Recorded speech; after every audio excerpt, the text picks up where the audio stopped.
What if I told you that creating your wardrobe isn't necessarily about the clothing? It's a skill that I've been using to create my store, it's a skill I use to create the pop-ups, and it's a skill I like to teach you because curation is a big part of my life, and I think more people should get to know it, get familiar with it, and understand the process that I take to create my life in Paris. And that comes down to the clothes that I wear, to the clients I work with, to the projects I take on, and to everything I do. And once you understand the process, you will never look at it the same way.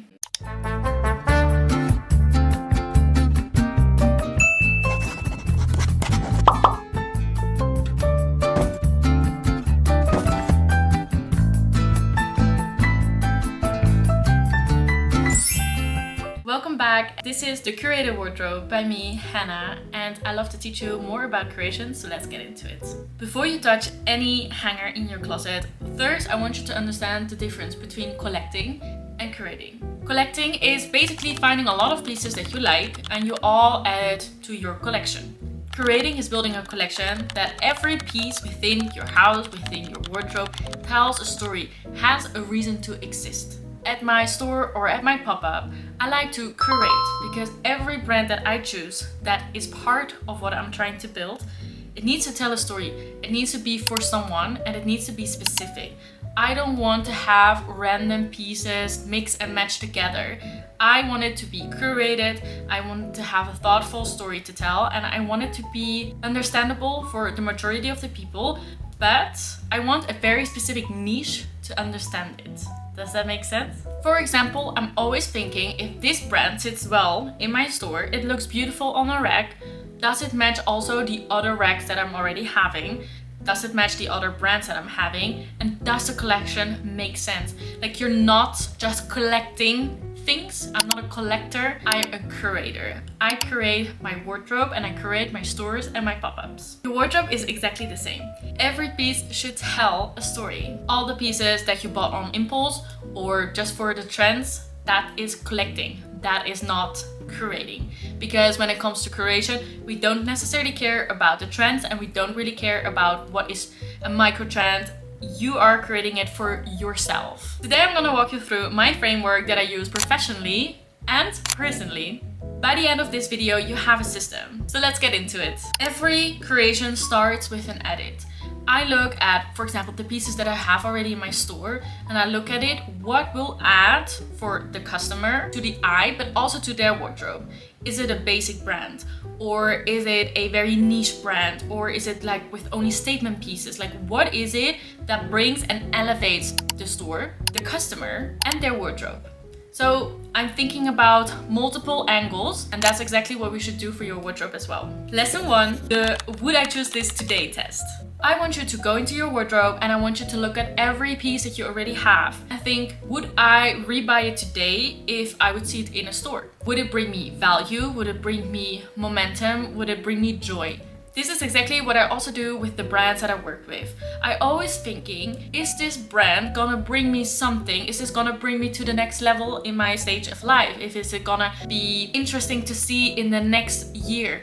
Is this a brand that can help the pop-up to evaluate, to change, to become cooler, to become better, to become I would say like a it girl status? So just because something has earned its place doesn't mean that it belongs into your collection. Taste involves life changes. A curated collection is always alive, so you can always reevaluate what you already have, what you perhaps are missing. And that's exactly what I do with my clients, with my stores and my pop-ups. I'm always thinking, how can I bring the customers that come to our store to the next level within their wardrobe?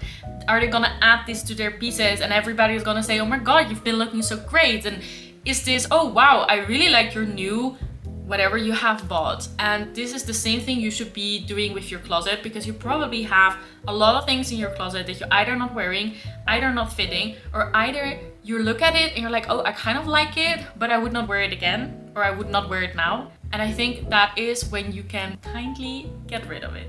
Lesson 2, the story test. In my store, every piece needs to tell a story. This is so important to me, and I try to really put that also in my personal life.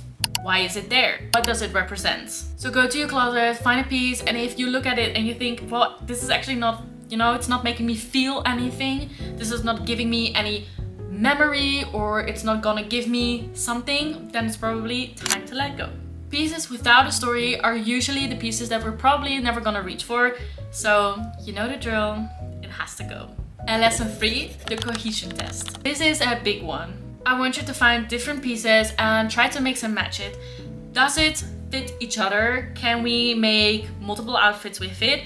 If so, then it is cohesive. It makes sense for your wardrobe to have this specific piece. It makes sense that you can either dress it up, dress it down, dress it formal, dress it informal. If it's not the test, you know the drill, it needs to leave. Chapter 2, finding your through line. Now, this is where it gets interesting. You've probably put a little pile of things you don't want to have anymore, and there's gonna be only the pieces in your closet right now that you truly love, that tell the story, that are interesting.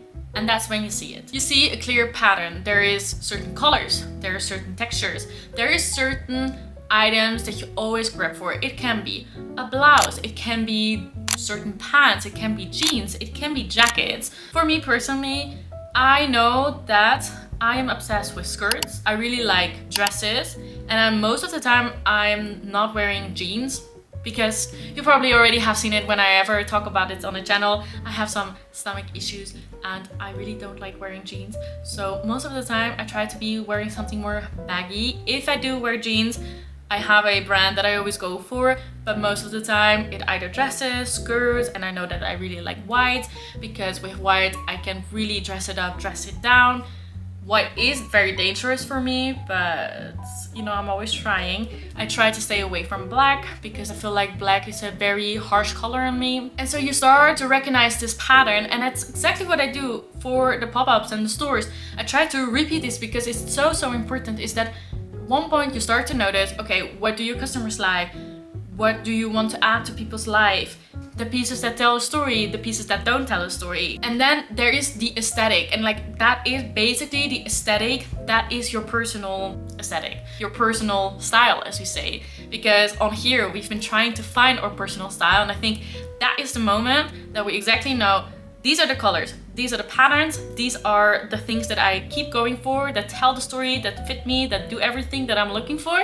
That is your personal style. So now, let's go to the next lesson. Lesson 4. Reverse engineer your taste. Don't start by styling whatever you have in mind, like, oh, I'm gonna be a French Parisian style, and then you're looking at your closet and you're like, wait, actually, this is not what it really translates. For example, I have a friend and she does a lot of sports, and she wanted to start dressing more feminine.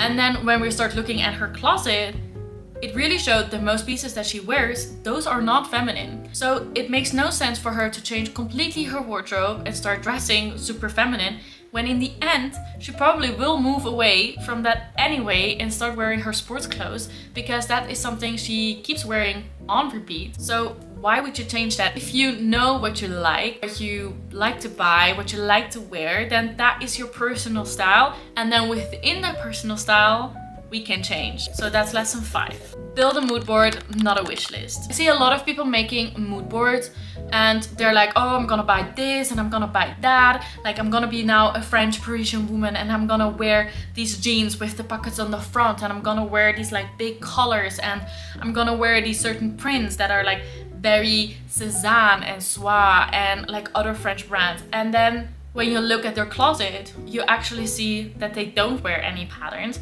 they don't wear any colors. And so why would you change that? So we don't want to have a mood board because it probably will not translate to what you're gonna wear anyway. And we're not making a wish list as like these items you're gonna buy. We're gonna try to make a mood board that is a bit different than the other mood board I'm talking about. This is a different mood board. I want in this mood board, I want to see textures, I want to see certain colors, and I want to see real street style woman outfits. I don't want to see any New York Fashion Week outfits or like Paris Fashion Week outfits, because this is not something that you're probably gonna wear on your day-to-day. So try to keep it as casual as possible, because if you really want to spice it up, you can always do that. But make sure that the basis is good. And that is how I source for my store too. I don't necessarily go through all the Vogue magazines and see what is in there. No, I go to art installations and I try to go to as many museums as possible. I like to go to art galleries. I like to meet up with friends and I like to see what they are wearing and like what they are interested in.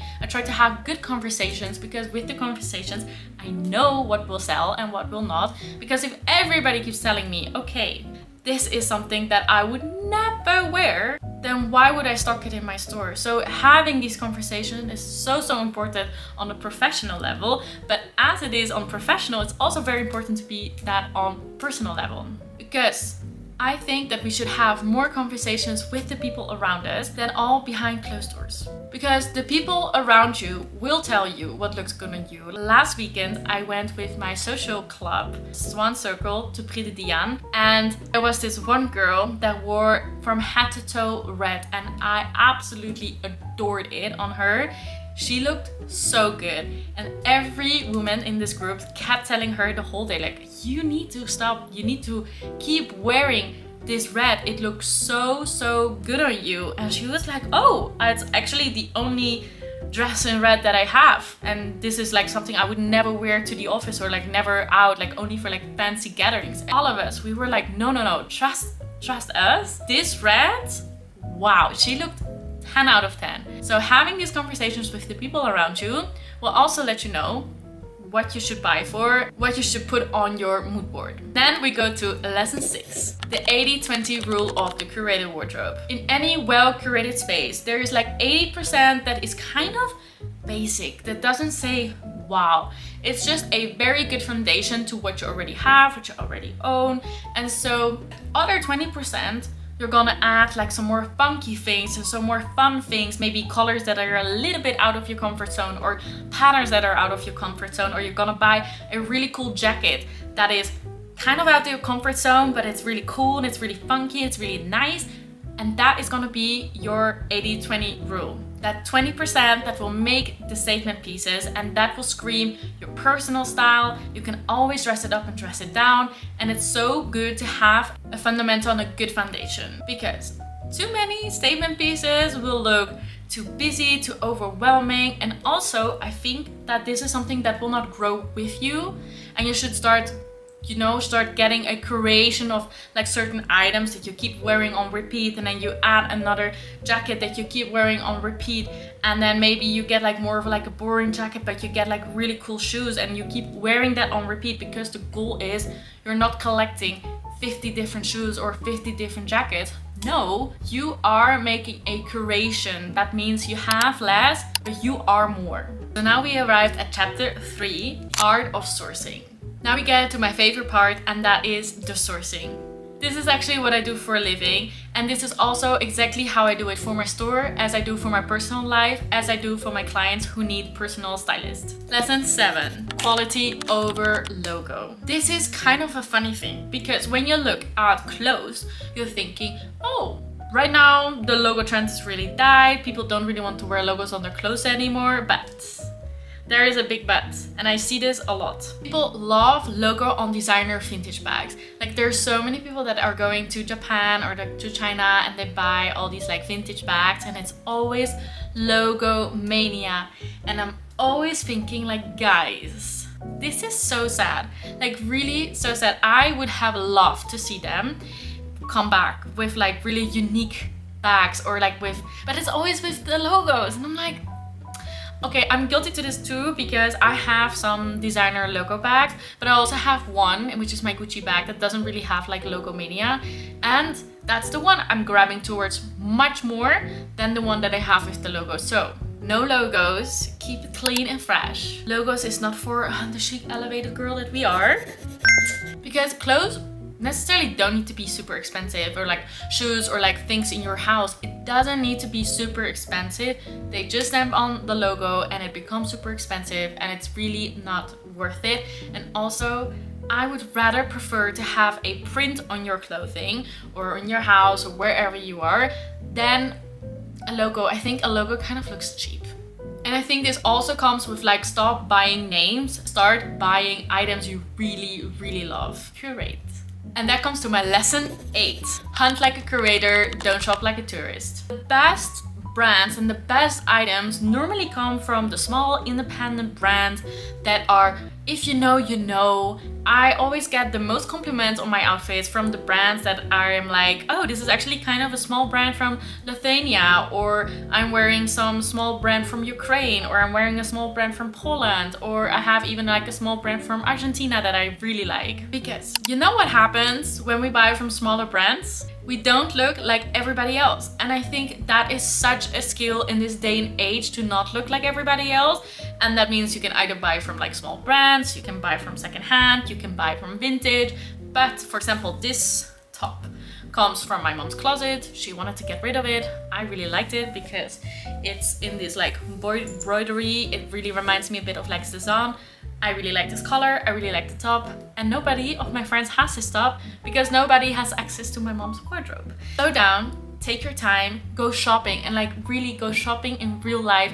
I can't say this enough, that whenever you buy something online, it's nice, it's easy, you know, it arrives at your place, it's great. But to be honest, I prefer much more going inside Paris, go shopping, go discover new brands, go to Le Bon Marché, or go to Galeries Lafayette, or like go to Printemps, or like even to like smaller independent concept stores.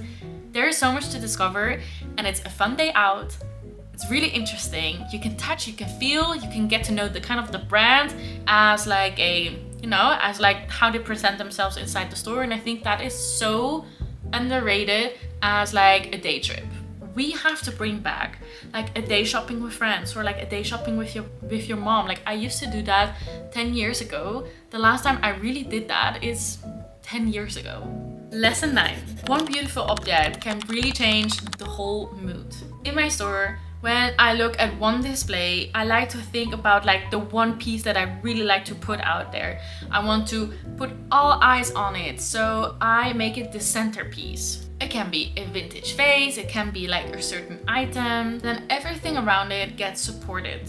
It makes it like instantly more beautiful, more interesting, and really like that eye catcher next to like maybe a more boring thing. It will look so much more interesting to see. So basically what I'm saying is that you don't need 10 new items. You basically need one extraordinary piece, and that will lift up the whole mood of your store, of your wardrobe, of your house.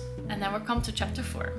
Living with your curation. Curation is not something that you learn overnight, and curation is not something that you start doing and you can't stop and then, you know, whatever, it will get fine. No, it's a living thing, and it like moves around. You add things, you remove things, you play with it, you discover, you test. Things are in rotation, and this is so important. Like a curation, it will never stop, and I'm always looking for new brands. I'm always looking for nice things to add to my living room, and I like to add things to my kitchen, and I also like to remove things because when it gets too overwhelmed, I want to get rid of certain things. Like when I don't use certain things, I need to get rid of it. But before you buy, it's always very important to really think about, if I'm really gonna use it, am I gonna wear it? Does it have a story? Does it is something that we want to add to our collection? Is it something we like to add to our curation? Lesson 10, the seasonal rotation. And this is so important. You need to think, if this one piece I add to my wardrobe, is it gonna rotate with me from winter to summer? If not, from spring to autumn, or is it just gonna be like one winter coat that you're just gonna wear for like 2 months, 3 months? Is this something that you want to get rid of after a season, or is it something that will stay with you for a longer period? It's really about that seasonal, like, does it come back? Is it like a winter coat you bought this year and you know you're gonna wear it next year? Or did you buy a very trendy coat and you're like, actually, I'm not gonna wear that next year because, you know, the trend has died, it's over, it's done. Lesson 11, plus 1. Repetition is not the enemy. I think a lot of people are really scared of like repeating an outfit, or like repeating a dress that they worn for like a fancy event, or when they don't want to wear the same jeans like multiple times per week. And to me, that's like really strange. If you have 5 pieces on repeat in your closet and you can make 50 different outfits with that, that is a skill. That is the skill of a curator. You know what's in your wardrobe, you know what looks good on you, and you can, with those 5 items, you can actually make so many different outfits that all look good, that are all interesting. That is what a real curator is, and that is something that we need to bring back. I don't want to keep seeing hauls of like 50 new pieces every 2 weeks, because that is a collective. That is not a curation. That's not what we're gonna do here. So number 12, curate your life and not just your closet. And so here's a truth that I want to leave you with. Curation isn't really about the clothing, the stuff you have in your home, the holidays you go to. It's more about the way you look at life, the intention you have. It's the things you choose, it's the people, it's the environment, it's the spaces you move in, you belong to, experiences you are with. Because they have meaning, they have story, and they have something that not everybody is having. Because in the end, it's all about you, and that is exactly what I'm trying to create with my store. I'm not just trying to sell you certain things. I'm really trying to sell a dream or a feeling. I'm trying to build the most interesting wardrobe for all the girls that don't want to go to Zara or H&M, but that want to be more specific, that want to be unique, and that want to be themselves. And that's the most personal world you are creating. So here's your homework this week. Try to find those couple of pieces that don't fit in your wardrobe. Try to think about certain things that do really fit in your wardrobe, and then build around that or build on top of that. You don't need to do everything right now. Creation is patient, and creation comes with overtime. And this is something that I've also learned. Like once in a while, I'm always thinking like, oh my god, I need to be a different person. And now I'm gonna spend all my money. I'm just gonna spend whatever, and I'm gonna recreate my whole wardrobe, and it's gonna be so different, and I'm gonna be so different. And no. This is not what we're gonna do. We are a curator. We work with intention. We do intention about our holidays. We are intentional about the way we eat. We are intentional about the way we dress and the things we add to our lives, and also about the things we spend money on. If you want to go deeper about this topic, feel free to follow me here on this channel. I also have a vlog channel where I share the behind the scenes of building a store, building an agency, and building and curating the life in Paris. Because we are just getting started. I am not where I want to be because I'm very mindful, and I'm gonna create the best version of my life ever. And before you go, please tell me if this is a video you liked. What are the main ideas that you're gonna implement? Is there one piece in your wardrobe where you're like, okay, I'm gonna get rid of that? And is there like pieces where you're like, that is definitely gonna stay, that has a story, that is so me, that is what I am, a curator. And thank you very much for watching, and I hope to see you in the next video. Bye!